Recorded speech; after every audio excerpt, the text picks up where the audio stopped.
મિત્રો, 14મી સપ્ટેમ્બર એટલે પુનિત ક્રોસની પ્રતિષ્ઠાનું પર્વ. ક્રોસ અને એ પણ પુનિત, એને પવિત્ર ગણવામાં આવ્યો લગભગ ચોથા સૈકા દરમિયાન. કોન્સ્ટન્ટાઇન જ્યારે ખ્રિસ્તી ધર્મ સ્વીકારે છે અને એ રાજધર્મ બને છે, પછી જ આ ક્રોસનો મહિમા થતો રહ્યો છે, એની પ્રતિષ્ઠા કરવામાં આવી રહી છે, એને પવિત્ર ગણવામાં આવી રહ્યો છે. પણ એ પહેલાં અને વિશેષ ઈસુના સમય દરમિયાન એ ઘૃણાસ્પદ ગણાતો, શરમજનક ગણાતો, મૂર્ખામી ગણાતી ક્રોસ પર લટકવું એટલે. અને ક્રોસથી અડવામાં પણ અભડાઈ જવાતું. કેમ? કારણ કે આ એક એવી ભયંકર શિક્ષા હતી જે ભયંકર ગુનેગારો છે, ભયાનક ગુનેગારો છે, જે સત્તાની સામે પડેલા છે, જે સરકારનો વિરોધ કરે છે, રાજ્યનો વિરોધ કરે છે, તેવા લોકોને આપવામાં આવતી આ શિક્ષા. અને આ શિક્ષા એવી હતી જે વ્યક્તિ રીબાઈને લાંબા સમય રીબાઈને મરે, ક્રૂર રીતે મરે. અને આ ક્રૂર મૃત્યુ અને રીબામણી જોતા એક આશય એવો હતો કે લોકો એ રાજ્ય વિરુદ્ધ, સરકાર વિરુદ્ધ, સત્તા વિરુદ્ધ અવાજ કરવાનું બંધ કરે, વિચાર શુદ્ધ ના કરે વિરોધ કરવાનો. અને આ ક્રોસ ઉપર ઈસુને મારી નાખવામાં આવે છે. મારા વાલા ભાઈઓ, એની પ્રતિષ્ઠા કરવામાં આવે છે, એનો મહિમા કરવામાં આવે છે. ક્રોસની પ્રતિષ્ઠા, એનો મહિમા ચોથા સૈકા દરમિયાન અને એ પછીના સમયમાં થતો રહ્યો છે. અને એની પ્રતિષ્ઠાનો મહિમા કેમ? કારણ કે ક્રોસ એ વિજયી થયો છે. મૃત્યુ, ક્રોસ ઉપરનું મૃત્યુ એ વિજયી થયું છે. મારા વાલા ભાઈઓ અને બહેનો, આપણે આજે એ ક્રોસની વાત કરીશું, એ ક્રોસના મહિમાની વાત કરીશું, એ ક્રોસના વિજયની વાત કરીશું. ભાઈઓ અને બહેનો, ઈસુને ક્રોસ આપવામાં આવે છે એ પહેલાં ઈસુ છેલ્લું ભોજન લે છે. અને છેલ્લા ભોજન દરમિયાન જે ગુલામ કાર્ય કરતા હતા, એ ગુલામીનું કાર્ય ઈસુ કરે છે, ગુલામનું કર્તવ્ય એ બજાવે છે. શિષ્યોના પગ ધુએ છે. વિચાર કરો કે આ કેટલા નસીબવાળા શિષ્યો છે કે ગુરુ એમના ગુલામ બને છે, ગુરુની તેઓ સેવા લે છે. અને એ ઈસુ આ છેલ્લું ભોજન લે છે એટલા માટે કે ક્રોસ માટે શિષ્યોને તૈયાર કરી શકે. ક્રોસ પછી જે શિષ્યોને ક્રોસ મળવાનો છે, એના માટે આ શિષ્યો તૈયાર રહી શકે. મારા વાલા ભાઈઓ અને બહેનો, ઈસુ એમને તૈયારી કરાવવા માગે છે અને શિષ્યો હજી તૈયાર થતા નથી. એ શિષ્યો, એમને એવું હતું જ્યારે પ્રભુ ઈસુ કહેતા હતા કે માનવ પુત્રે સ્વર્ગે જવાનું છે, એને ઉપર લઈ લેવામાં આવશે. આ ઈસુનો દૃષ્ટિકોણ હતો, શિષ્યોનો દૃષ્ટિકોણ હતો. ઈસુ ઉપર લઈ જવામાં આવશે અને ફરી એ સૈન્ય સાથે, એ દૂતોની સેના સાથે આવશે અને પછી એક રાજકીય સત્તા એ હાંસલ કરશે, એમનું રાજ્ય સ્થાપશે. એનો અર્થ જ એ કે રોમન સામ્રાજ્યમાંથી મુક્તિ આપશે. બે દૃષ્ટિકોણ છે. ઈસુનો દૃષ્ટિકોણ એ આ શિષ્યો પામી શકતા નથી. ઈસુ એમનો દૃષ્ટિકોણ માપી જાય છે ને એટલા માટે જ અવારનવાર કહે છે કે માનવ પુત્રે વધેરે જવાનું છે, એનો વિરોધ થવાનો છે, એને ક્રૂસે ચડવાનું છે, એને મળી જવાનું છે અને ત્રીજે દિવસે સજીવન થવાનું છે. વારંવાર કહે છે કારણ કે એમની ઈચ્છા હતી કે એમના શિષ્યો એ ગુરુની દૃષ્ટિએ જોતા થાય, નિહાળતા થાય અને તૈયાર થાય. વાલા ભાઈઓ અને બહેનો, આ બે જે દૃષ્ટિકોણ છે, એ દૃષ્ટિકોણ આજે પણ હયાત છે. આપણી વચ્ચે ઘણા બધા એવા ચિંતકો છે, દર્શકો છે, એમની વાત બહુધા લોકો સમજી શકતા નથી. આ જે પૈગંબરો કહેવાય એ પૈગંબરો જોઈ શકે છે શું થઈ રહ્યું છે, ક્યાં સડો છે, ક્યાં તકલીફો છે, કેવો સમય આવી રહ્યો છે, કેવો દંભ ચાલી રહ્યો છે. અને આ દૃષ્ટિકોણને બહુધા લોકો સમજી શકતા નથી. અને આજે પણ એ જ પૈગંબરોનો નિકાલ કરવામાં આવે છે, નકાર કરવામાં આવે છે.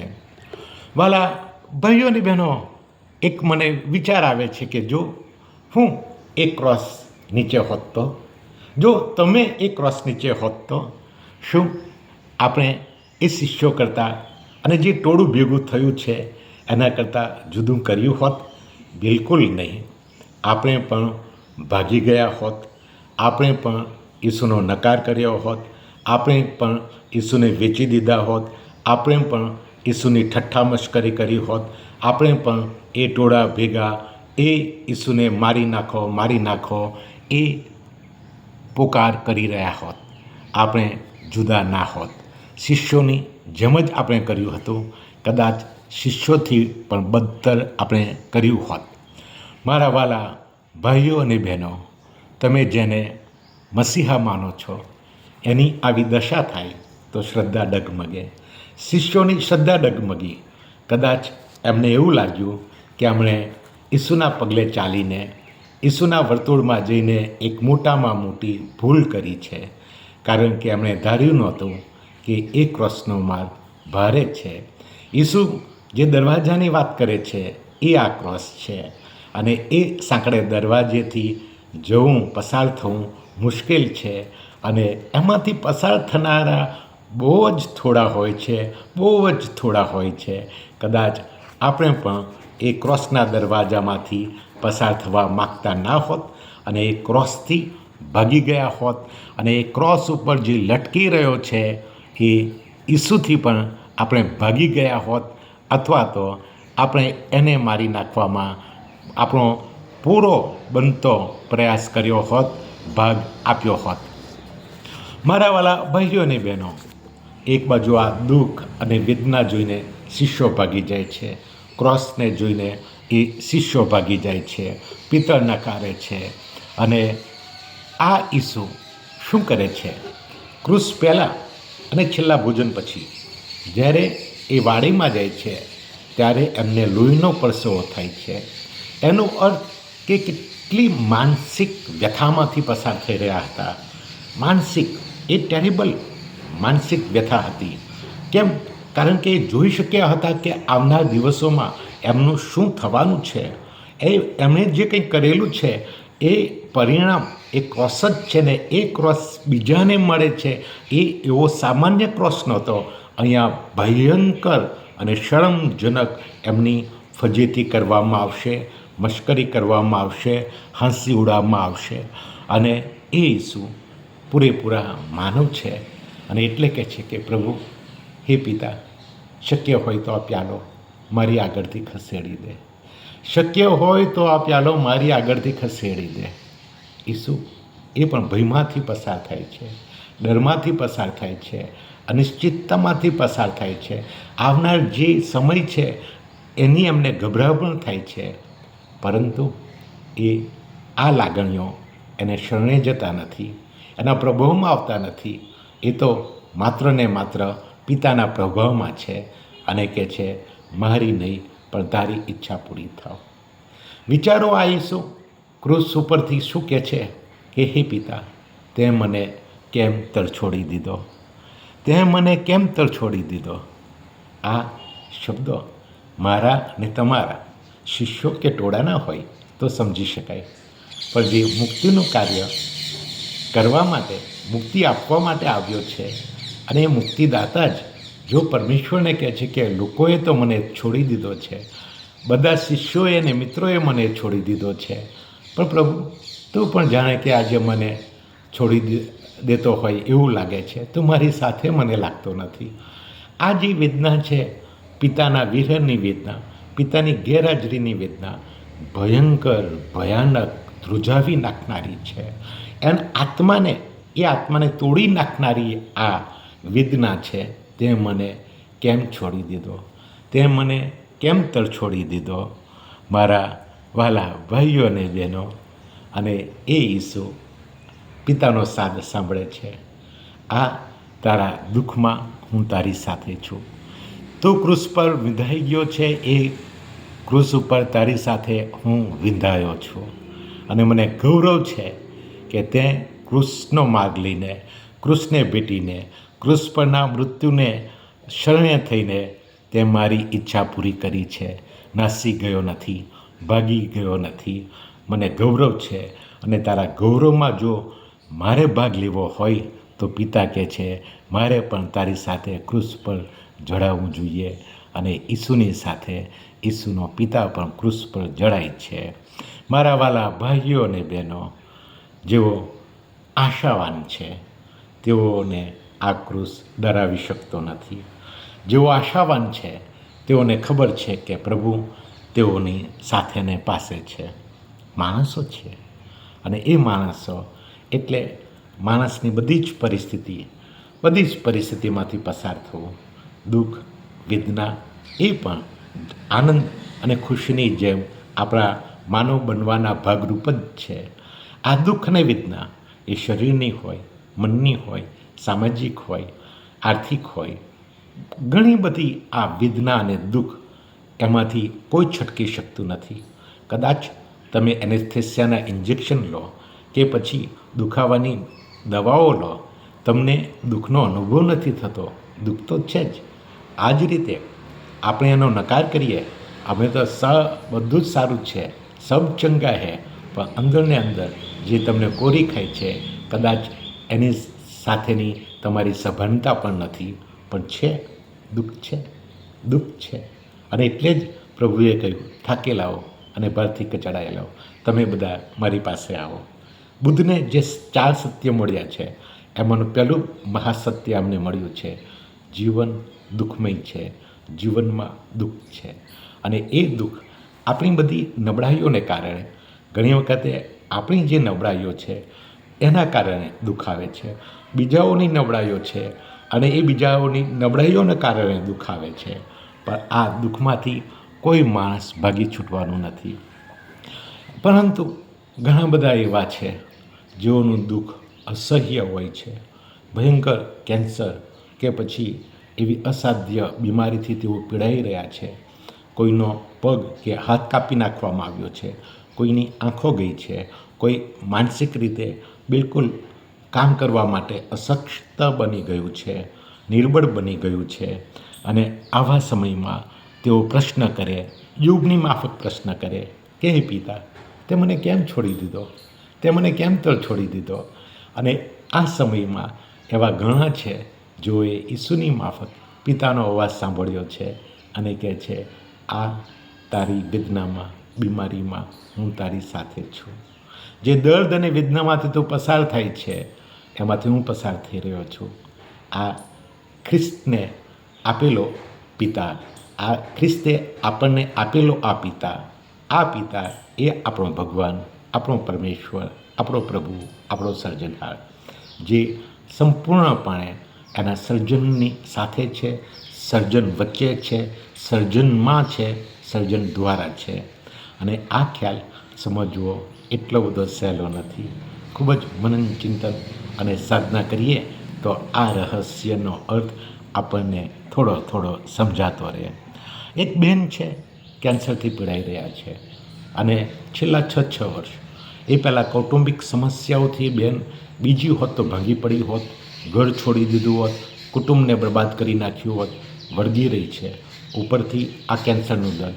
એટલું જ નહીં, એ દર્દમાંથી બધી કિમોથેરાપીની અન્ય થેરાપીથી થોડો રાહત થઈ, સારું લાગ્યું, ફરી ઉથલો માર્યો. એટલું જ નહીં, એ આખા શરીરમાં એ પ્રસરી રહ્યું છે. અને બીજા એક ભાઈને, મિત્રને ઓળખું છું, એમને ડૉક્ટરની ગેરકાળજીના લીધે એક સામાન્ય પગના દુખાવા પછી એમનો પગ કાપી નાખવો પડ્યો. એટલા ઉત્સાહી માણસ, શ્રદ્ધાળુ માણસ, પ્રેમવાળા માણસ, દયાવાળા માણસ, મૈત્રીભર્યા માણસ, અને એમને પગ ગુમાવવો પડ્યો. આવા તો અસંખ્ય દાખલાઓ આપી શકાય. અને ઘણા બધા એવા છે જે કંઈક દુનિયામાં બની રહ્યું છે એમની સાથે બની રહ્યું છે અને એ કોપ કરી શકતા નથી, એને યોગ્ય રીતે સમજી શક્યા નથી અને પરિણામે જે માનસિક અલગ અલગ વ્યથાઓમાંથી જે પસાર થઈ રહ્યા છે, જેને આપણે મેન્ટલ કહીએ છીએ, મેન્ટલ નથી. એ સમાજે આપેલી બીમારી છે, એ કુટુંબે આપેલી બીમારી છે, એ સંઘે આપેલી બીમારી છે અને એના કારણે એઓ લગભગ જીવતા હોવા છતાં મૃત્યુ પામ્યા હોય એવું જીવન જીવે છે, નથી મરી શકતા, નથી જીવી શકતા. આ બધા લોકો માટે આ ક્રોસ વિજયનો સંદેશો આપે છે કે પ્રભુ તમારી સાથેને પાસે છે અને આમાંથી તમે બહાર આવી શકશો. કદાચ બીમારી દૂર નહીં થાય, કદાચ વેદના અને દુઃખ દૂર નહીં થાય, પરંતુ તમે એની ઉપર વિજય પામી શકશો, વિજય પામી શકશો. મારા વાલા ભાઈઓ અને બહેનો, ઘણા બધા એવા લોકો છે જેમને ક્રૂસ પર ચડાવી દેવામાં આવે છે. કેમ? ક્રૂસનો માર્ગ આપવામાં આવે છે. કેમ? કારણ કે એમણે સત્યનો માર્ગ લીધો છે, પ્રમાણિકતાનો માર્ગ લીધો છે, પારદર્શિતાનો માર્ગ લીધો છે, ન્યાયના પંથે ચાલે છે. એઓ ન્યાય માગે છે, સમાનતા ઈચ્છે છે. કદાચ ધર્મસભામાં તેઓ સિનોડલ ચર્ચની વાતો જ નથી કરતા, તેઓ એ દર્શનને જોવા માગે છે, સાકાર થતું રોજબરોજના વ્યવહારમાં જીવાતું સિનોડલ ચર્ચ. અને એના કારણે પણ ઘણી વખતે ગેરસમજ ઊભી થઈને એમને હેરાન પરેશાન કરવામાં આવે છે, દુઃખમાંથી પસાર થવામાં આવે છે. પણ પ્રભુ પણ તેમને એ જ કહે છે કે કૃષ્ણનો વિજય એ તમારો વિજય છે, પ્રભુ ઈસુનો વિજય તમારો વિજય છે અને તમે આ દુઃખ ઉપર વિજય પામવાના છો, ક્રોસ ઉપર વિજય પામવાના છો, ક્રોસના માર્ગ ઉપર વિજય પામવાના છો. I am not going down because God is with us. હું નીચે પડવાનો નથી કારણ કે પ્રભુ મારી સાથેને પાસે છે. મારા વાલા ભાઈઓ, આ ક્રોસનું જે ઊંડાણ છે, રહસ્યનું ઊંડાણ, એ માત્ર સાંભળવાથી કે એકાદ પુસ્તક કે આર્ટિકલ કે વોટ્સઅપનું મેસેજ સાંભળવાથી નહીં જ સમજાય. એ રહસ્યના અર્થમાં ઊંડા ઉતરવું હશે તો આપણે પણ એની ઉપર મનન ચિંતન કરવું પડશે. ક્રોસ ઉપર સતત મીટ માંડીને બેસી રહેવું પડશે. ક્રોસને આગળ કલાકોના કલાકો ગાળવા પડશે, તો જ એ ક્રોસનું રહસ્ય આપણી આગળ છતું થશે. નહીં તો માત્ર ને માત્ર એક શાબ્દિક માહિતી બની રહેશે ક્રોસ વિશેની. ક્રોસ વિજય પામે છે. કેમ? કારણ કે ક્રોસ એટલે ક્ષમા, ક્રોસ એટલે ક્ષમા, ક્રોસ એટલે ક્ષમા. ઈસુ એક ક્ષમાનો અવતાર હતા, એમના પિતા એક ક્ષમાનો અવતાર હતા. મારા વાલા ભાઈઓ અને બહેનો, એ ઈસુનું લોહી નિરર્થક નથી ગયું. ઈસુના લોહીમાં આપણા પાપો માફ થાય છે, આપણી નબળાઈઓ ધોવાઈ દે છે, આપણા ગુનાઓ એમાંથી આપણે ચોખ્ખા થઈએ છીએ. મિત્રો, આ ઈસુનું લોહી, ઈસુનું પવિત્ર લોહી આપણને ધોઈ નાખે છે. બધી જ જાતની અશુદ્ધિમાંથી આપણને એ મુક્ત કરે છે. મારા વાલા ભાઈઓ અને બહેનો, શું થયું? એ ઈસુ જ્યારે એમનું કામ કરી રહ્યા હતા, પાપીને પથ્થરા મારવાની વાત ચાલે છે, મારી નાખવાની વાત ચાલે છે. જેણે એક પણ પાપ ના કર્યું હોય એને પહેલો પથ્થર મારે. એણે એક પણ પાપ ના કર્યું હોય એ આ સ્ત્રીને મારી નાખવા માટે પહેલો આગળ આવે. કોઈ આગળ આવી શકે એમ નથી. આપણે બધા જ પાપીઓ છીએ, બધા જ પાપીઓ છે. જે માટે આપણે બીજાને દોષ આપીએ છીએ એ દોષ આપણે અસંખ્ય વાર કર્યા છે, છતાં આપણે નિર્દોષ અને બીજા દોષિત. કેમ? કારણ કે ન્યાય કરનાર હું છું, હું ન્યાય કરીશ અને સ્વાભાવિક છે ન્યાય બીજાનો કરીશું. આપણે તો ખૂબ જ ઉદારતાથી આપણી સાથે વર્તવાના છે. જ્યારે એ ઈસુને આ ફરોશી અને શાસ્ત્રીઓ કહે છે કે તમે પાપીઓ સાથે કેમ ભળો છો, એ વેશ્યાઓ સાથે વ્યવહાર કેમ રાખો છો, જકાતદારો સાથે રોટીનો વ્યવહાર કેમ કરો છો, એમની સાથે ખાઓ છો, બેસો છો, ઉઠો છો, એ કેમ? અને એ ઈસુએ 3 ઉદાહરણો આપીને એ જ કહ્યું છે કે હું મારા પિતાનું કામ કરું છું, મારા પિતા ક્ષમા આપે છે અને હું પણ પિતાના નામમાં ક્ષમા આપું છું. હું બીમાર માટે આવ્યો છું, માંદાઓ માટે આવ્યો છું, જેઓને મારી જરૂર છે એમના માટે આવ્યો છું, પુણ્યશાળીઓ માટે નહીં. અને જ્યારે આપણે સ્વીકારતા જ નથી કે આપણે પાપી છે, તો એ પાપમાંથી ક્ષમા કેવી રીતે મળીશું? આ જુઓ તો ખરા, ઈસુ એ ક્રુસ પર લટકી રહ્યો છે અને ત્યારે એક લૂંટારાને પસ્તાવો થાય છે, મેણું મારે છે ઈસુને, અને બીજો છે એના હૃદયમાં આ ઈસુ પ્રત્યે માન છે. તો હું કેમ બોલે છે? આપણે આપણા ગુનાની સજા ભોગવી રહ્યા છે. આ ઈસુએ એવું કશું જ કર્યું નથી કે જેને આ ક્રુસ મળે. એક નાનું સરખું એણે પાપ કર્યું નથી, ગુનો કર્યો નથી. પ્રભુ, જ્યારે તમે સ્વર્ગમાં જાઓ ને મને યાદ કરજો. અને ઈસુએ કહ્યું, આજે જ તું મારી સાથે સ્વર્ગલોકમાં હોઈશ, આજે જ તું મારી સાથે સ્વર્ગલોકમાં હોઈશ. મારા વાલા ભાઈઓ ને બહેનો, રે પસ્તાઓ, અખિલ ઝરણું સ્વર્ગથી ઉતરી આવ્યું છે. સ્વર્ગથી ઉતરી આવેલું આ ઝરણું છે મારા વાલા ભાઈઓ ને બહેનો. ઈસુએ ક્રુસ ઉપરથી આપણા બધા જ દેવા ચૂકવી દીધા છે. હવે આપણું કોઈ દેવું નથી, કોઈ દેવું રહ્યું નથી. આપણું બધું જ દેવું માફ કર્યું છે. આપણે મુક્ત છીએ. કેમ? આપણે કોઈના લૂણ નીચે દબાયેલા નથી. આપણે કોઈના લૂણ નીચે દબાયેલા નથી. મારા વાલા ભાઈઓ ને બહેનો, એ પ્રભુ ક્ષમા આપે છે ક્રુસ ઉપરથી. કોને? પોતાના દુશ્મનોને, જેમણે ઈસુને ક્રુસ પર લટકાવી દીધા છે, જેઓ આડકતરી રીતે પણ એ લોકો જે છે એ ઈસુને મારી નાખવામાં ભાગીદાર છે, એમને પણ પિલાતને, હેરોદને, સૈનિકોને, ફરોશીઓને, શાસ્ત્રીઓને બધાને ઈસુ માફ કરે છે. હે પિતા, આ લોકોને માફ કર, કારણ તેઓ શું કરે છે એનું એમને ભાન નથી. મિત્રો, ક્ષમા એ કૃષ્ણે વિજય અપાવે છે. ક્રુસ ઉપરથી પ્રભુ ક્ષમા આપે છે, અને એ જ આહ્વાન તમને અને મને કરવામાં આવ્યું છે. તમને અને મને ક્ષમા માગવાની, ક્ષમા આપવાની. પાપી છે, નબળા છે, પ્રભુ પાસે જઈએ, અને એ ઈસુ એ આપણને ક્ષમા આપવા માત્ર તૈયાર નથી, અધીરો છે. એટલું જ નહીં, એ આપણને ફરીથી એના ઘરમાં વાપસી ઈચ્છે છે. ઘર વાપસી આપણે કરીએ એવું ઈચ્છે છે. એ શિક્ષા કરવા નથી આવ્યો, એ તો આપણને બચાવવા આવ્યો છે.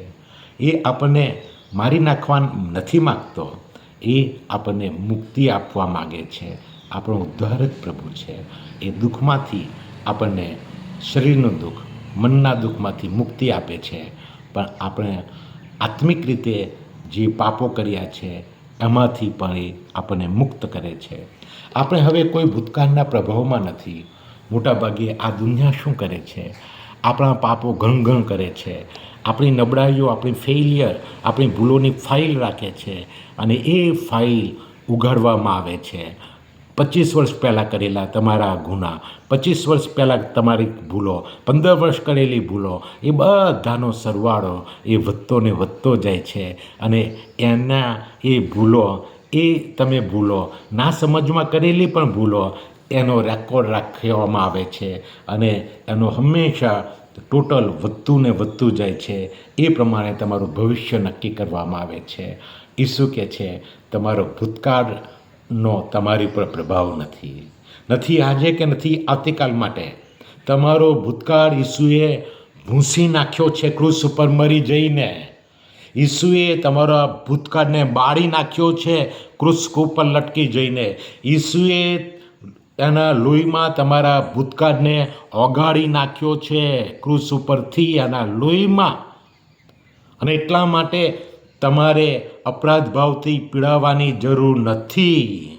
તમારે ગિલ્ટથી પીડાવાની જરૂર નથી. તમારે ગિલ્ટ અને અપરાધ ભાવ અને અફસોસ અને રંજ, પછતાવો, આમ કર્યું હોત, તેમ કર્યું હોત, આવું થયું હોત, તેવું થયું હોત, ભૂલી જાઓ. કારણ કે પ્રભુ ભૂલી ગયો છે તમારી ભૂલોને, તો તમે પણ ભૂલી જાઓ. આ દુનિયા એ ધાર્મિક હોય તો પણ એ દુનિયા જ છે જ્યાં ન્યાય કરનારા છે. અને કોણ ન્યાય કરનારા છે? જે ને પાપ કર્યા છે, જેણે તમારા જેવા જ દોષો અને ભૂલો કર્યા છે, એ જ તમને તમારી ભૂલો અને દોષો માટે, અને એ પણ વર્ષો જૂની ભૂલો આગળ ધરીને તમારા ભવિષ્યને બગાડી નાખશે. પ્રભુ તમારા ભવિષ્યને બચાવે છે ને તમારા વર્તમાનને સુંદર બનાવે છે. કેમ? કારણ કે ક્રૂસ ઉપરથી તમારા બધા જ દેવા ભૂતકાળની ભૂલોને પ્રભુએ ક્ષમા આપી દીધી છે, અને એટલા માટે આમીન થઈ જાય. આમીન. મારા વાલા ભાઈઓ અને બહેનો, આ ક્રૂસ ઉપરથી ઈસુ સંદેશો આપે છે, વિજયનો સંદેશો, કે આપણી ભૂલો કરતાં પ્રભુનો પ્રેમ વધારે શક્તિશાળી છે, આપણા પાપો કરતાં પરમેશ્વરની દયા વધારે શક્તિશાળી છે. અને આ ક્રોસનો મહિમા થાય છે, એની પ્રતિષ્ઠા કરવામાં આવી છે, એનો જય જયકાર કરવામાં આવ્યો છે, એને પવિત્ર ગણવામાં આવે છે. કેમ? કારણ કે આ ક્રૂસનો માર્ગ ઈસુએ લીધો હતો, અને ક્રૂસ ઉપર ઈસુ મૃત્યુ પામ્યા હતા. ઈસુ બીજો માર્ગ લઈ શક્યા હોત. એમને ખબર હતી કે એમણે જે માર્ગ લીધો છે, જે ઈશ્વરના રાજ્યની સ્થાપના કરવા માટે સુંદર તો કરતા રહ્યા છે, અને જે અસુંદર છે એને પણ સુંદર કરતા રહ્યા છે. શૈતાનને ગમતું નથી, શૈતાનના પ્રભાવમાં છે, એ લોકોને ગમતું નથી. એમની ઈચ્છા છે કે ઈસુને હવે પૂરો કરો, કે જેથી અમે જે અસુંદરતામાં, જે ગંદકીમાં મજા આવે છે એ મજા માણતા રહીએ. અને એ ઈસુ એ લોકોના પ્રભાવમાં આવીને સમાધાન કરી શક્યા હોત, એ ઈશ્વરની ઈચ્છા સાથે સમાધાન કરી શક્યા હોત, એ દુનિયા, ધર્મ અને સમાજ બંને વચ્ચે સમાધાન કરી શક્યા હોત, સમાધાનકારી વલણ રાખ્યું હોત. સમાધાન તો બહુ સારો શબ્દ છે. બાંધછોડ કરી હોત મૂલ્યો સાથે, એ દુનિયાદારી થોડા બન્યા હોત, થોડા વ્યવહારુ બન્યા હોત, ઈશ્વરની ઈચ્છાને પણ થોડી મુલતવી રાખી હોત, તેની સાથે પણ થોડી બાંધછોડ કરી હોત.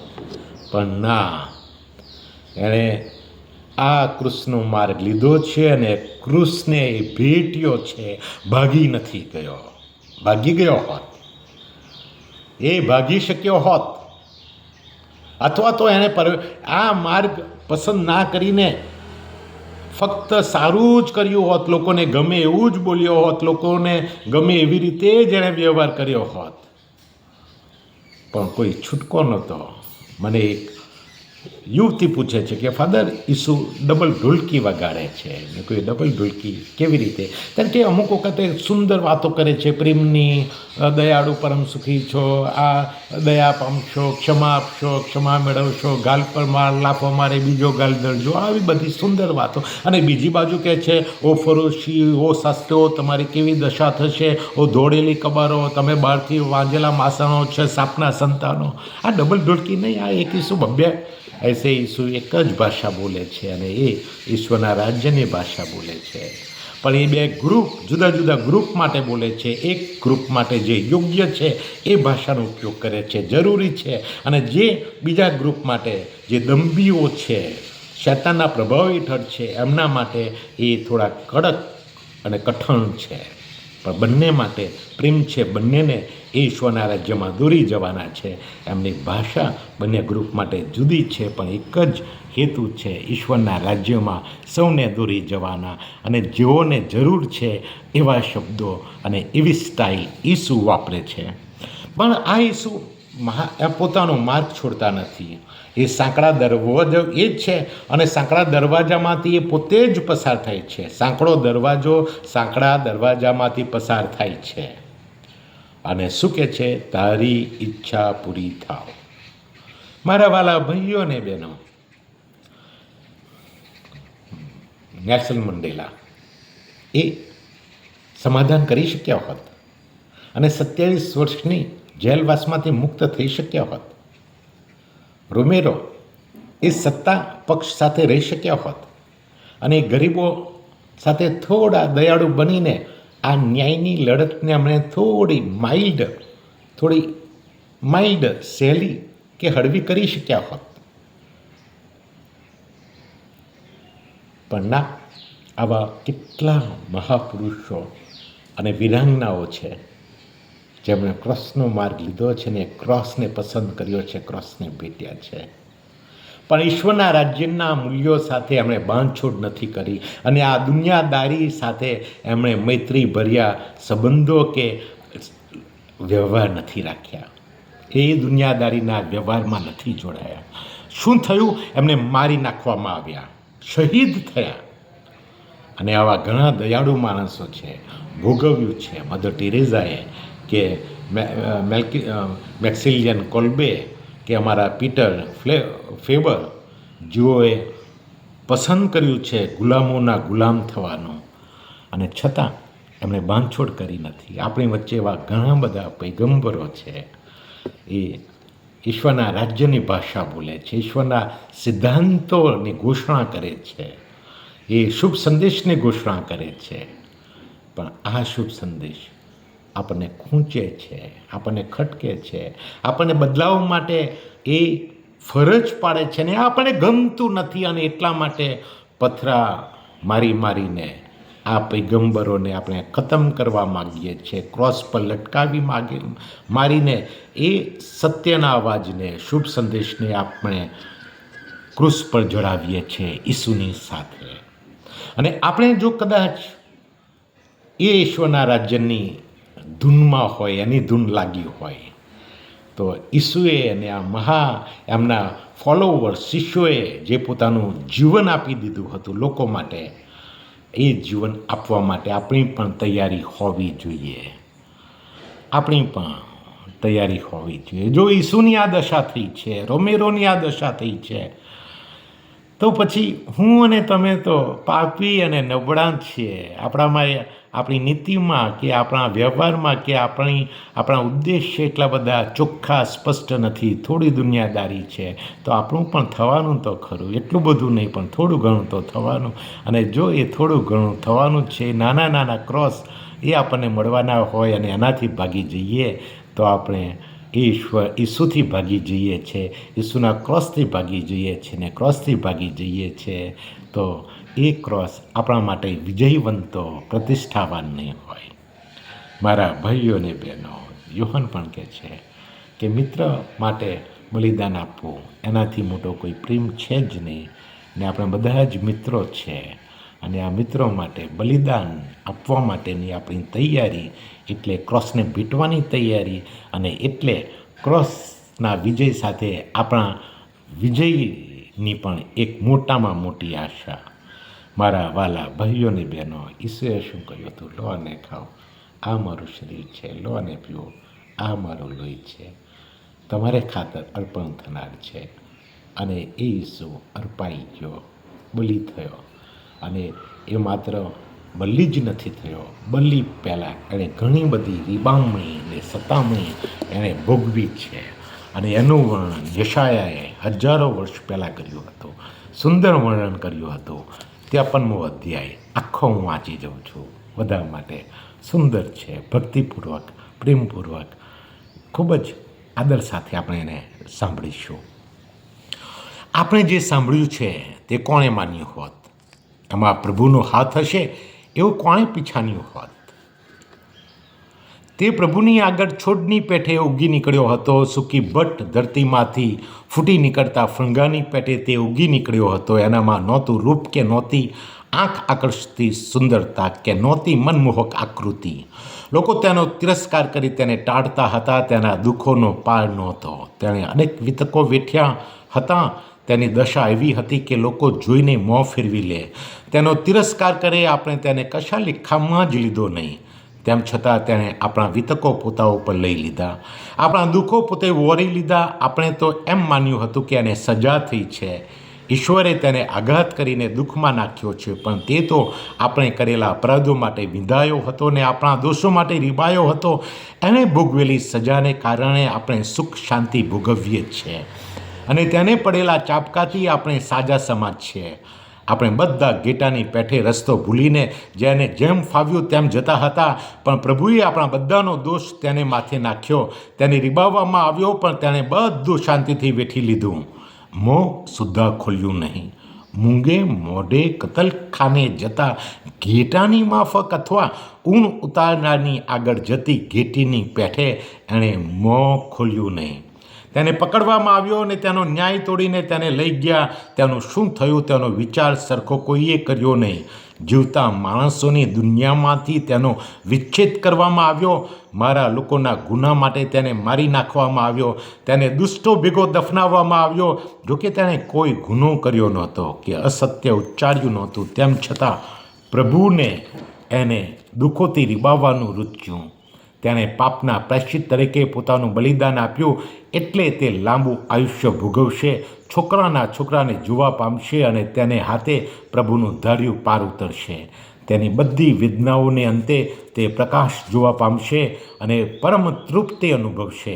આમ પ્રભુ કહે છે, મારો નિર્દોષ સેવક પોતાના દુઃખથી અનેકોને દોષમુક્ત કરશે અને તેમના ગુના પોતાને શિરે લઈ લેશે. આથી હું તેને વિજયી બનાવીશ અને તેનો વિજય ડંકો વાગશે, કારણ તેણે પ્રાણ પાથર્યા હતા અને પોતાની ગણતરી ગુનેગારોમાં થવા દીધી હતી.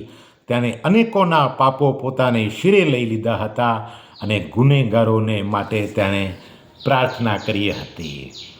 મારા વાલા ભાઈઓ અને બહેનો, પવિત્ર ક્રોસની પ્રતિષ્ઠાના પર્વે મારી સૌને શુભેચ્છાઓ. વિજયી ભવ.